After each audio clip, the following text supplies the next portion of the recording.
నీకు సమస్య వచ్చినప్పుడు ఎవరితో చెప్తున్నావు? ఎక్కడ పరిగెడుతున్నావు? ఆయనతో చెప్పే అనుభవం నీలో ఉందా?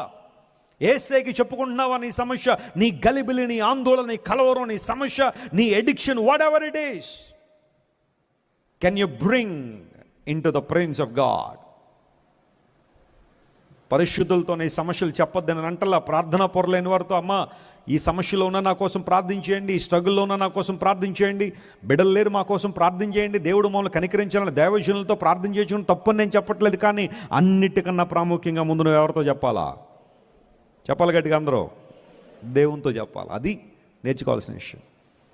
సీమోను అత్త పడిపోయినప్పుడు ఆమెను గుర్చి ఎవరితో చెప్పారు? యేసయ్యకి చెప్పారు. అక్కడే ఉంది ఆశీర్వాదం అంతా. నువ్వు అక్కడ సరి చేయబడితే ఈ రోజున యేసయ్యతో చెప్పే అనుభవం నీలో ఉంటాయి. నిన్ను అర్థం చేసుకోగలిగిన దేవుడు ఆయన. నీ మీద ఎప్పుడు చిరాకు పడేవాడు కాదు ఆయన.